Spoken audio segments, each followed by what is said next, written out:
Examinando las teorías físicas de la relatividad, la teoría cuántica de campos o incluso la de los universos paralelos, encontramos razones teóricas importantes para considerar la posibilidad de que algún día podamos realizar viajes en el tiempo.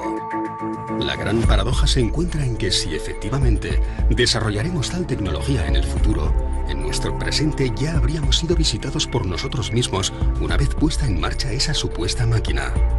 Para algunos científicos, si nadie proveniente del futuro ha logrado llegar hasta aquí, podría deberse a que nuestra raza, la humana, se agotará, se extinguirá antes de llegar a tal grado de evolución tecnológica. Pero existe otra posibilidad, y es que esos viajes en el espacio-tiempo ya se hayan producido y hayamos sido visitados por nuestros hermanos del futuro.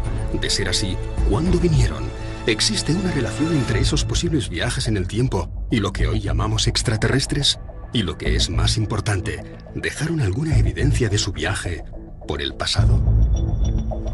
Creo que el mundo está más que capacitado para aceptar la posibilidad de que no seamos lo que creemos ser. Precisamente cuando encontramos lo imposible en la ciencia es cuando realmente podemos llegar a avanzar en ella. Es un reto, ¿no? Intentar explicar por qué hay determinados objetos que aparecen donde no deberían de estar. Cuando empiezan a aparecer las mismas piezas en otras partes del mundo, pues yo creo que ya deberían ser objeto de estudio.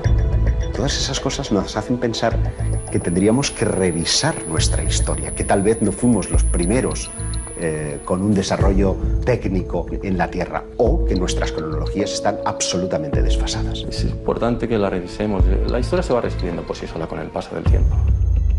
No podemos cubrir una verdad como esa. UPART. Jeroglíficos del siglo IV a.C. donde se muestra el uso de la electricidad. Mapas que demuestran que el continente americano habría sido descubierto mucho antes de la llegada de los barcos españoles y portugueses. Cuevas que fueron habitadas hace 150.000 años, pero que poseen una compleja red de tuberías. O antiguos alfabetos que situarían el nacimiento de la escritura en la península ibérica. Son algunos de los llamados UPART, objetos fuera del tiempo y el espacio. Objetos que no pertenecen al lugar ni al momento en el que fueron encontrados.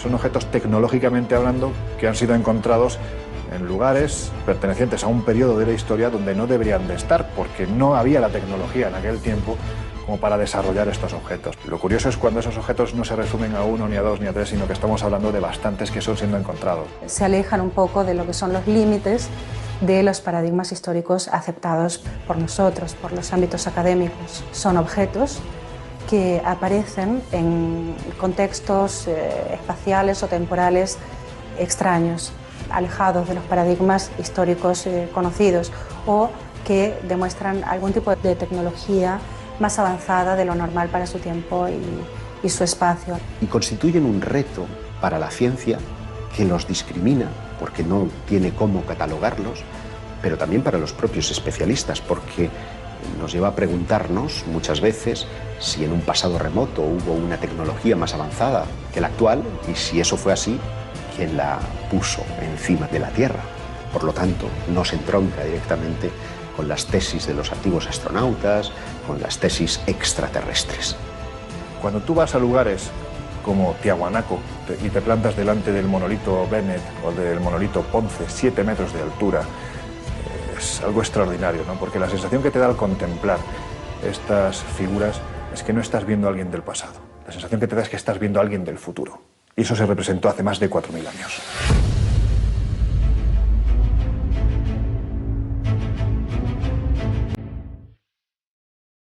A principios de los años 70, en la mina de carbón de Ottosdal, en Sudáfrica, se trabaja sobre un estrato de 2.800 millones de años. Los mineros, todos ellos locales, han encontrado unas extrañas bolitas metálicas. La roca de la que proceden corresponde a una era en la que supuestamente no existía ningún tipo de vida inteligente.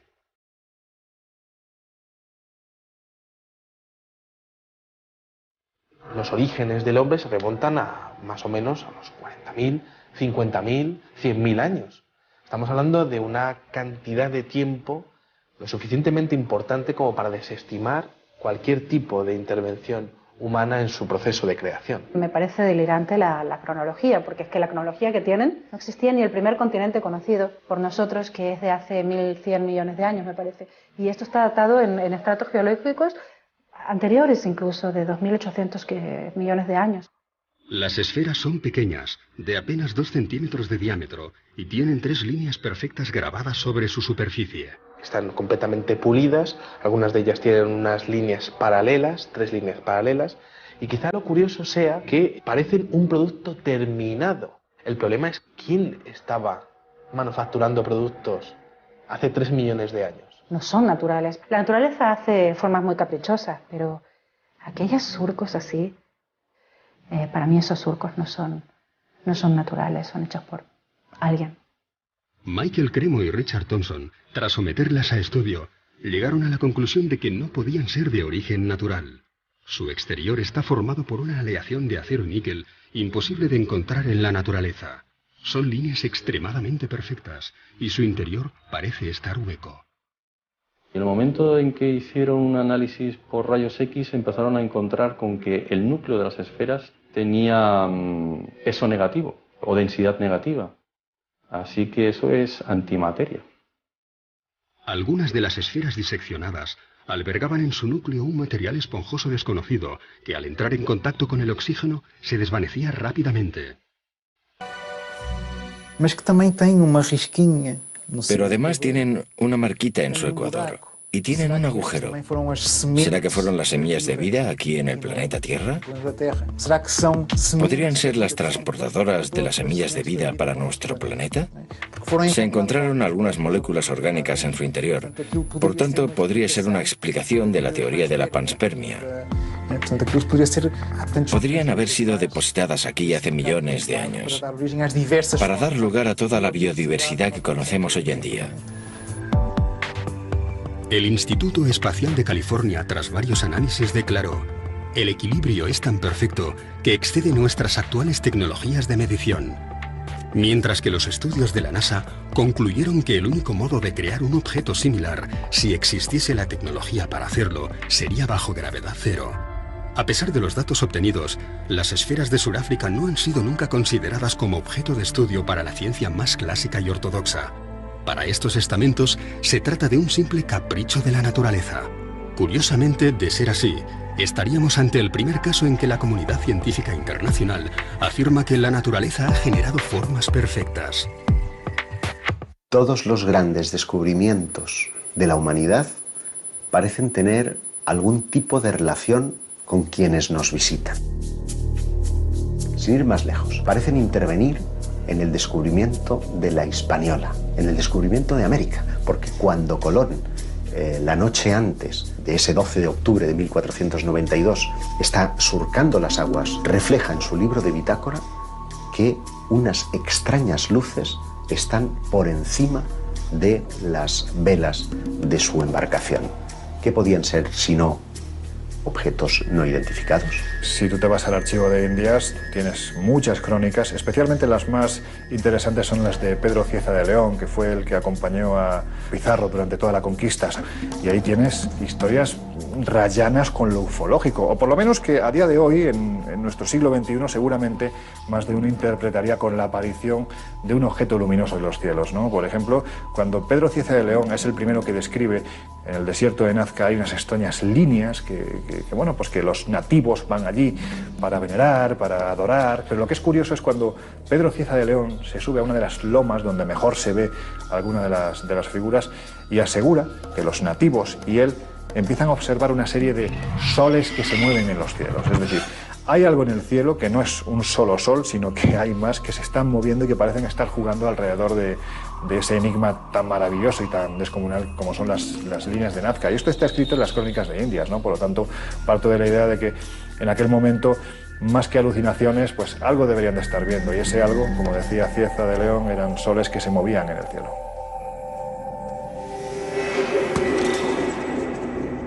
Si realmente estas luces u objetos no identificados acompañaron a los descubridores portugueses y españoles del siglo XVI, podrían estar también relacionadas con algunos de esos artefactos fuera del espacio y el tiempo que tanto intrigan a los historiadores.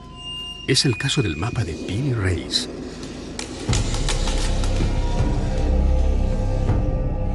Nueve años después del descubrimiento de América, un corsario llamado Kemal Reis capturó 7 naves junto a las costas españolas. Alguno de los hombres que acompañó a Cristóbal Colón se encontraba entre los prisioneros que fueron interrogados por el pirata. Así que encomendó a su sobrino, el almirante Piri Reis, que confeccionase un mapa del mundo conocido, basándose en el relato de aquellos españoles cautivos. El resultado es un mapa pintado sobre cuero de gacela con todo tipo de detalles, dibujos y anotaciones en las que afirma haber obtenido la información de 24 mapas distintos. Uno de ellos perteneciente a Cristóbal Colón, alguno de la época tolemaica e incluso algunos provenientes de lo que él llamó los antiguos reyes del mar.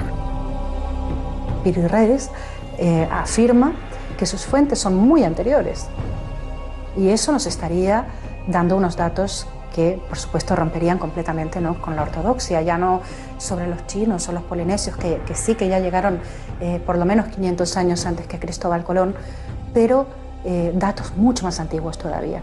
Me llama mucho la atención algunos detalles que ya no existían en aquel entonces, o que no se habían descubierto, ¿no?, como es el tema de la Antártida, ¿no?, que hace la Antártida allí, ¿no?, en un mapa confeccionado encima de cuero de gacela, ¿no? O se ven, lo más importante a veces quizás incluso son los dibujos de animales. Allí, por ejemplo, se aprecian llamas encima de los Andes y todavía no se había llegado a aquella zona. ¿Cómo es posible que ya apareciera identificado como tal?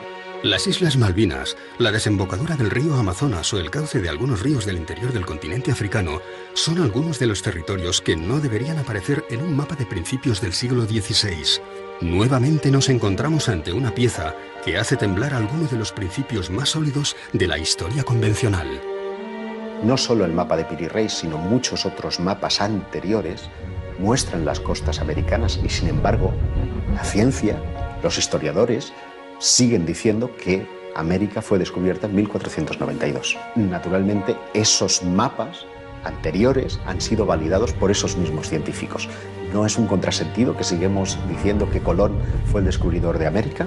En mi opinión, fue el que mejor marketing tuvo. América no es un continente que se haya descubierto en el año 1492. Es un continente que se reencontró en 1492. Pero es que si te remontas en el tiempo, tienes vestigios mucho más antiguos, vestigios de hace 10, 12.000 años, ¿no? Es decir, es que hay arte rupestre donde están representados una serie de elementos que aparentemente o te los han traído de fuera, o si no es imposible que el que pintó estos elementos tuviera un conocimiento previo de lo que se estaba haciendo en otros continentes, ¿no? Entonces a mí me gusta hablar, por ejemplo, de Eratóstenes, que en el año 300 antes de nuestra era, gracias a conocimientos que en aquel entonces ya existían en la desaparecida Biblioteca de Alejandría, pues pudo conocer que la Tierra era completamente redonda. Y sin embargo aquello, como se sabe, lo perdimos con el paso del tiempo. Fue primero Agustín de Hipona el que empezó a decir que la Tierra no podía ser redonda, porque si así fuera la gente que estuviera abajo se caería. Fueron muchos los tesoros arqueológicos que, una vez descubierto o redescubierto el Nuevo Mundo, pasaron desapercibidos para aquellos navegantes portugueses y españoles del siglo XVI. Algunos, como las llamadas piedras de Ica, mantuvieron ocultos sus secretos hasta nuestros días, como si estos Supart tuviesen la extraña manía de dinamitar todas las cronologías de la historia del ser humano, como si estuvieran allí con la clara intención de hacernos dudar.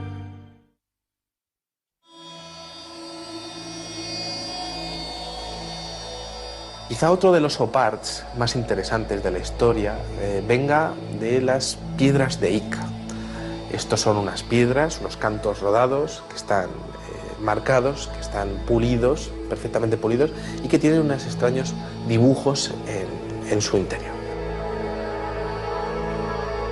Esas piedras están mostrando diferentes estados del desarrollo de diferentes dinosaurios. Están exponiendo conocimientos muy exhaustivos sobre operaciones prácticamente a corazón abierto. De grandes dinosaurios que están siendo cazados por los hombres de aquella época. Triceratops o plesiosaurios en esas piedras. Entonces, ¿cómo conocían la existencia de esos monstruos si es que no los habían visto en algún momento, ¿no? Están mostrando a una auténtica batalla entre seres humanos y dinosaurios, algo que es imposible de pensar para la ciencia actual. La historia que se cuenta en esas piedras de Ica es prácticamente ciencia ficción. fueron descubiertas en Perú en 1966 por el Dr. Cabrera, hombre de ciencias que rápidamente se percató de que las escenas que contenían no podían haber sido descritas por una cultura anterior al descubrimiento. La mayor colección de esas piedras, más de 300, se encuentra hoy en día en Barcelona. Transfusiones de sangre, trasplantes de órganos, lentes, catalejos e incluso telescopios. Para el Dr. Cabrera solo cabían dos opciones. O una antigua civilización poseía una tecnología capaz de romper con todas las cronologías oficiales de nuestra evolución, o alguien proveniente de las estrellas y de un mundo infinitamente más desarrollado que el nuestro les hizo entrega de estos conocimientos hace miles de años. Una de las piedras muestra que de una mujer embarazada, de la sangre de una mujer embarazada, va una especie de sonda y que está comunicada con una persona a la que le están haciendo una extracción de corazón. Cuando se descubrieron esas piedras, no se sabía que la sangre de las embarazadas podría mejorar y evitar el tema del rechazo a órganos nuevos. Eso no se sabía cuando se estaban extrayendo esas piedras. Y en esas piedras, encontradas en estratos que tienen millones y millones de años, aparece perfectamente descrita. Si tenemos que barajar la posibilidad de que hace miles de años alguien hacía trasplantes de órganos, y no solo eso, además el paciente no se le moría, estamos hablando de alguien con una tecnología excesivamente avanzada. ¿Quién puede ser? Sinceramente, a mí, salvo los dioses, no se me ocurre nadie más.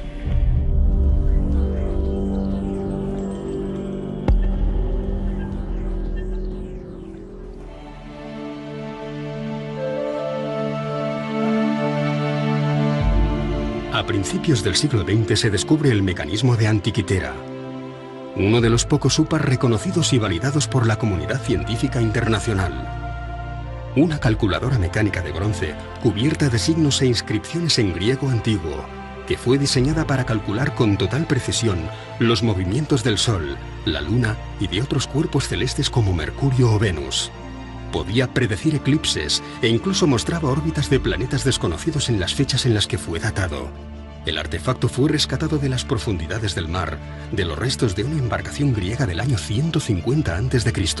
¿Cómo es posible que un mecanismo con un sistema de transmisión aparezca en la época de los griegos? Se supone que son las cadenas de transmisión aparecen durante la Revolución Industrial, hacia el siglo XVIII aproximadamente. Y al conformar las piezas, al unirlas como si fuera un puzzle que nos venía ni más ni menos que de 2000 años atrás, se dieron cuenta de que aquello era lo más parecido a un reloj astronómico. Con lo cual es imposible, porque algo parecido no aparece hasta plena Edad Media, es decir, unos 1100 años más tarde, cuando empiezan a aparecer los primeros relojes mecánicos, ¿no? La pieza esa en particular presenta elementos del siglo XVI. Cuando se ha puesto en marcha, con máquinas hechas a imagen y semejanza del mecanismo de Antikythera, pues se ha visto que con ese mecanismo se pueden seguir los movimientos de planetas desconocidos hasta el siglo XVI. Entonces, por eso es un OPAR, porque aparece en un contexto del siglo II a.C.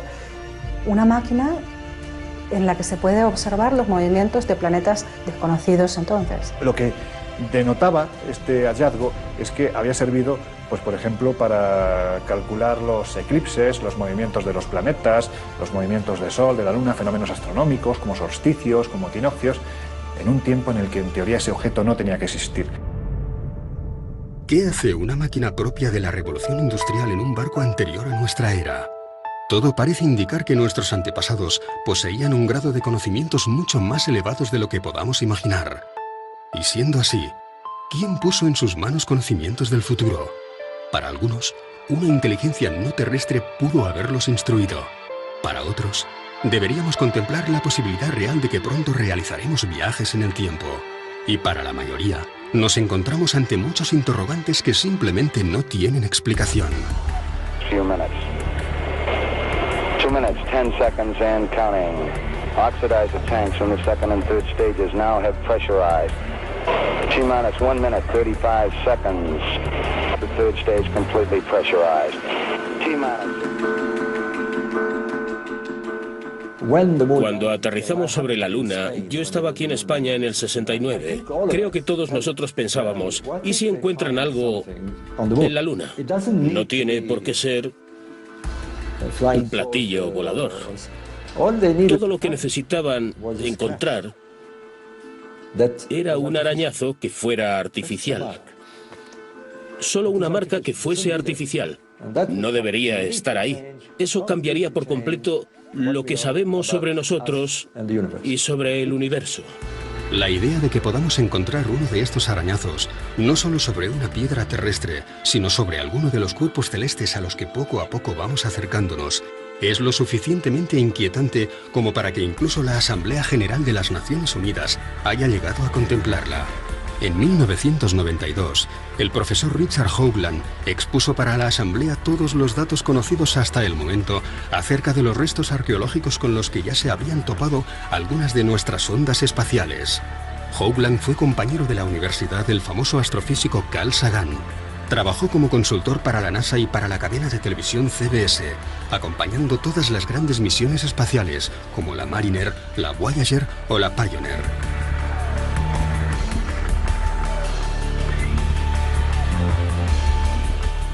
Pero fue la misión Viking la que, tras fotografiar sobre Marte una serie de formaciones rocosas muy similares a un rostro humano y lo que parecía ser las ruinas de una antigua civilización junto a una gigantesca pirámide, lo que llevó a Hoagland a especializarse en esta nueva modalidad de arqueología.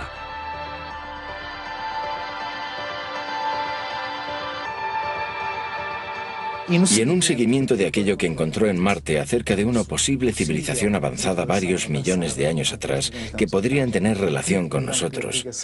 Ellos mismos podrían ser humanos. Que esa civilización haya dejado marcas en otros puntos del sistema solar. Le pareció interesante el hecho de que la NASA y la ESA mostraran gran interés en el estudio de un determinado asteroide alrededor de Marte. El asteroide Heinz, que tiene una forma similar a la de un diamante y que, por todas sus características y el hecho de parecer hueco y que, según las pruebas de resonancia, podría tener unos corredores por el medio, en fin, según la fisonomía de aquel objeto, podría ser artificial. este interés tan grande en estudiar de diferentes... ¿Por qué ese interés por estudiar desde diferentes puntos de vista este pequeño asteroide? Siguiendo la hipótesis de que podría ser artificial, podría haber sido una estación espacial que estuviera allí como una ruina ambulante, aún en los tiempos de hoy, muy destruida pero aún a la deriva, a la espera de que alguien la encuentre. Si queremos, ya la encontró la NASA. Nosotros somos una partícula apenas en el universo, así que sería muy antropocentrista, ¿no? O antropocéntrico pensar que no hay nada más allá. De momento no hay pruebas contundentes de estructuras, sí de vida en otros planetas, pero no me extrañaría nada porque yo estoy convencida de que no estamos solos en el universo. Siguiendo esa óptica y fue intentando investigar. Siguiendo con esta óptica, fue investigando en otras partes del sistema solar qué más podría parecer artificial. Y se dio de bruces con Iapetus. Iapetus es una luna de Saturno. Tiene una columna en su ecuador que sugiere que dos partes se ensamblaron. Visto en perspectiva, se distingue que la luna no es totalmente redonda. Tiene aristas. ¿Cómo es que un satélite natural tiene aristas? Por otro lado, tiene una serie de pequeñas semejanzas con una estructura que estuviera cediendo. Buscó ejemplos de otras estructuras hexagonales para dar a entender que aquello efectivamente podría ser artificial, haber sido construido desde dentro con diferentes hexágonos, formando una estructura que habría ido cediendo a lo largo de millares y millares y millares de años. Es gracioso también su parecido con la llamada Estrella de la Muerte de George Lucas, de la película La Guerra de las Galaxias. Y él cuestiona, ¿qué sabía George Lucas que nosotros no sabemos? Levanta varias hipótesis.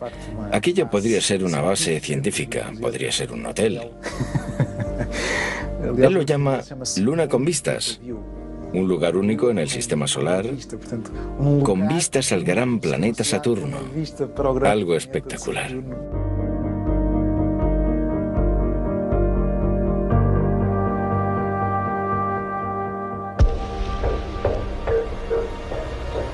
¿Dónde viene escrito quiénes somos? O mejor dicho, ¿dónde viene escrito quiénes fuimos? Puede que aún no hayamos encontrado la pieza arqueológica definitiva, pero da la sensación de que, cuanto más excavamos y removemos nuestro pasado, más preguntas desenterramos. Está admitido que el nacimiento de la escritura está en torno al 3500 a.C. en la región de Mesopotamia. Pero, sin embargo, algunos hallazgos inquietantes hacen preguntarnos y cuestionarnos si esa datación es fidedigna, porque, por ejemplo, en Francia como en Portugal hemos encontrado alfabetos que parecen aludir a que el inicio de la escritura habría entrado por la península ibérica. En Albaón, a finales del siglo XIX, por allá por 1895 y hasta 1903, se encontraron en las inmediaciones de Dólmenes algunas piedras zoomorfas y antropomorfas que presentaban unos grabados parecidos a los de los signos iberotartésicos. Con figuras antropomórficas, zoomórficas, montando animales.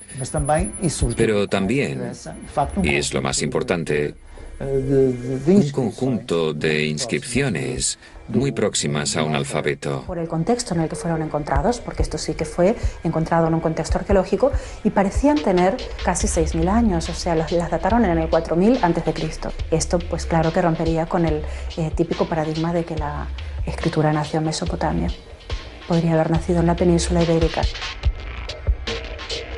Unos años más tarde, en los años 20, creo que fue en 1924, se encontraron los famosos signos de Glosel cerca de Vichy, en Francia, que también se parecían, curiosamente, a estos signos iberotartésicos y a los signos de Albaón.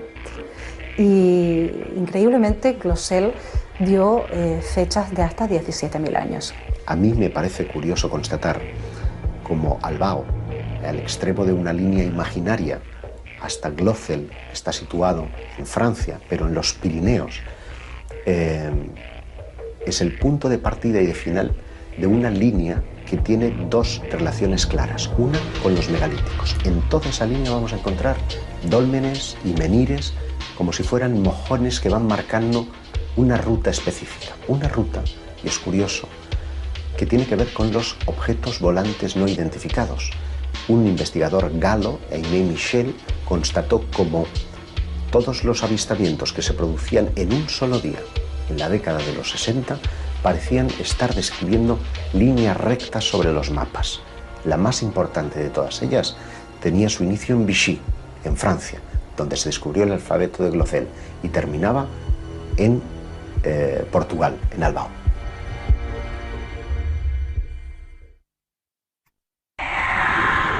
Un ser que estaba de espaldas a él se da la vuelta y se encuentra a sí mismo. ¿Por qué hay determinados objetos que aparecen donde no deberían de estar? Estamos siendo tutelados por una especie de inteligencia. Secuestran generalmente mujeres jóvenes, tienen un interés fundamental en la genética, en la reproducción. Extraterrestres, los domingos, solo en Historia.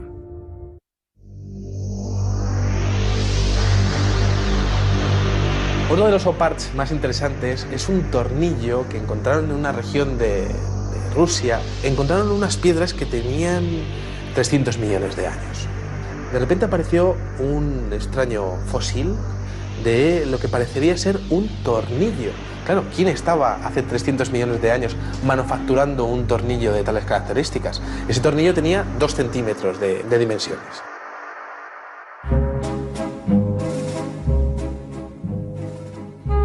Tres siglos antes del nacimiento de Cristo, el pensador griego Arquitas de Tarento inventa el tornillo. Y por insignificante que pueda parecernos hoy en día, gracias a él nos convertimos en una especie tecnológicamente inigualable. Todo lo que inventamos necesita algún tornillo para mantenerse en pie. Aquella pieza encontrada en Rusia podría haber sido construida hace 300 millones de años. El ser humano no poblaría la Tierra hasta 250 millones de años más tarde. Es simplemente imposible. Ninguno de estos objetos debería estar donde fue encontrado. Viajes en el tiempo, civilizaciones perdidas hace millones de años o restos de algún tipo de visita proveniente de otro planeta muy similar al nuestro. ¿Nos encontramos ante un nuevo eslabón perdido o simplemente ante el tornillo que nos falta?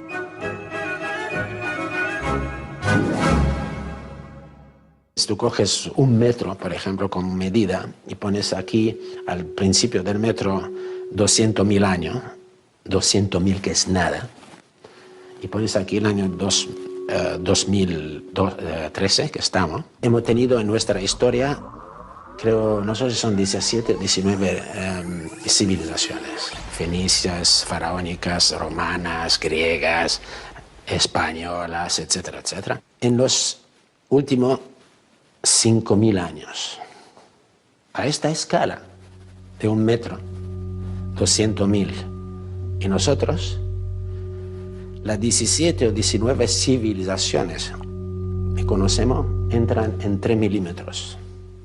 3 milímetros entran 17 o 19 civilizaciones.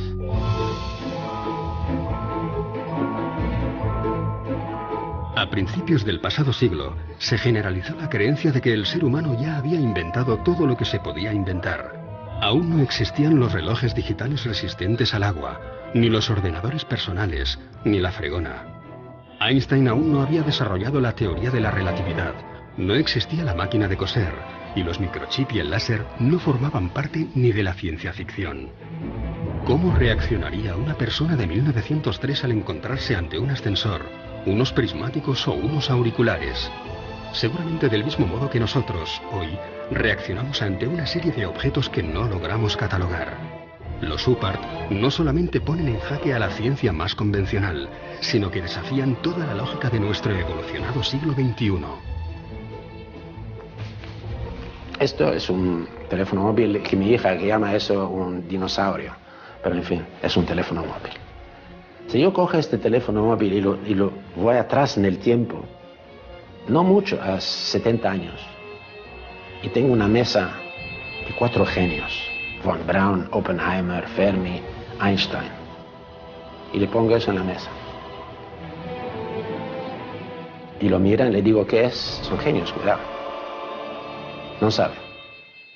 Desde siempre creo que el ser humano ha tenido miedo a lo desconocido, ha tenido temor a los cambios, a la evolución de sus creencias.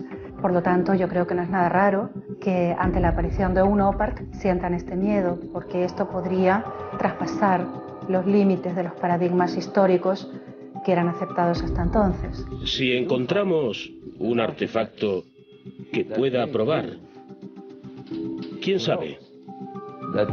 Que ha habido visitas extraterrestres. La gran pregunta es ¿cómo y quién se va a hacer cargo de ello? Entonces es incómodo para la ciencia, pero es incómodo también para los especialistas más heterodoxos. ¿Y dónde radica precisamente su esplendor? Pues en que revela un nivel de tecnología impropio para la época en la que fueron encontrados. A la gente no le gustan los cambios. Estos son templos mortuorios, esto es tal y esto es cual. No, no podemos.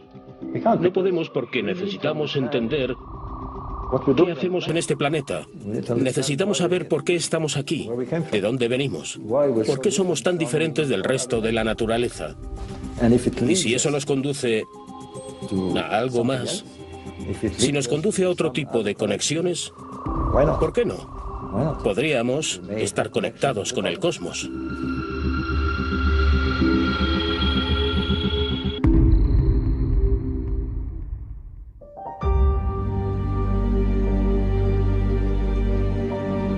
En 1995, un equipo ruso hace un sorprendente hallazgo. Una enorme losa de piedra que parece mostrar un mapa tridimensional de los montes Urales. Un profesor llamado Chukrov ha oído hablar de unas estelas que muestran mapas de la antigüedad. Es una estela de 1,5 metros aproximadamente. La trasladan directamente de ese lugar a la universidad, la empiezan a analizar y descubren que aquello tiene 3 capas geológicas totalmente distintas. Que lo que están viendo en realidad es un mapa, pero un mapa tridimensional, un mapa donde se muestran las montañas, los ríos, se muestra la zona en la que se encuentran ellos en todo momento. Acaba descubriendo que tiene unos 3.000 años de antigüedad. Los norteamericanos, que fueron los siguientes que analizaron el mapa del creador, dijeron que para poder confeccionar ese mapa, los que lo hicieron deberían haberlo visto desde el cielo. No lo sé, esto es como Nazca, ¿no? ¿Realmente se necesita llegar hasta el cielo para realizar una serie de figuras en el suelo? ¿Quién sabe, no? Un UPART es un objeto que se encuentra fuera de lugar o incluso fuera de su tiempo. Por ejemplo, en el siglo XIX los periódicos estaban repletos de casos de cadenas de oro o de monedas u otros objetos, incluso una campana que supuestamente habían encontrado en una mina de carbón. Por lo tanto, tendría millones de años de edad. Se publicó un libro que se llamaba Forbidden Archaeology, donde se recogen casos de UPARTs, no solo de objetos artificiales que muestran algún tipo de inteligencia avanzada, sino también de herramientas prehistóricas encontradas en estratos en la Tierra donde no deberían estar. Este libro es muy interesante porque muestra la posibilidad de que las civilizaciones empezaron muchos años o quizás 1 millón de años antes de la aparición del hombre en la Tierra, según las teorías oficiales. Uno de los casos recogidos en el libro de la arqueología prohibida es el de una pequeña lente de vidrio extraída por los arqueólogos en Egipto.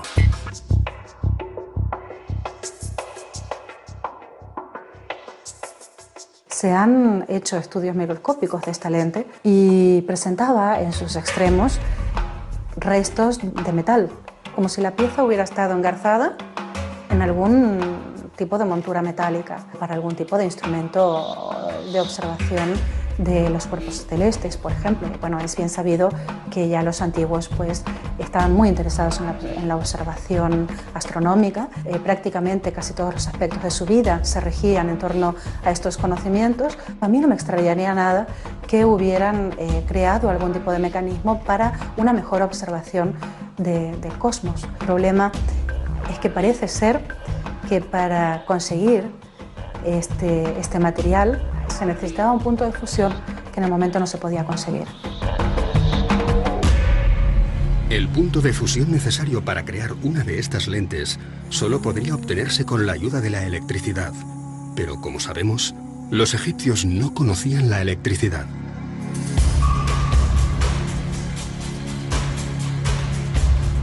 En 1931, Wilhelm König encuentra en unas excavaciones unas extrañas vasijas con unos hierros en su interior.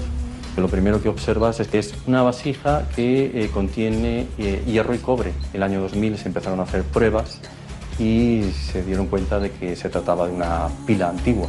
Esa vasija contiene los elementos indispensables para generar electricidad de poco voltaje. Nos da un voltaje ínfimo, un voltaje muy pequeño. Lo que pasa es que ese tipo de pilas, si las unes en serie, el voltaje ya evidentemente se acentúa, es decir, vamos sumando. Para muchos es considerado la primera pila eléctrica de la historia. Se supone que fue Volta, en el año 1800, el primero que nos mostró una pila moderna, ¿no? Que muestran que los conocimientos de la electricidad ya existían en aquel entonces, ¿no? O joyas como puedan las joyas de Tutankamón y otros faraones, donde se observa galvanización, la mezcla del oro con la plata, y que eso es imposible, salvo que se conozca la electricidad. Llegando a una gran conclusión para todo esto, supongamos que sabemos que hemos sido visitados por extraterrestres. Vale. ¿Se va a caer el cielo sobre nuestras cabezas? No. Intentaremos seguir investigando quiénes fueron. Para mí es algo maravilloso. No estamos solos.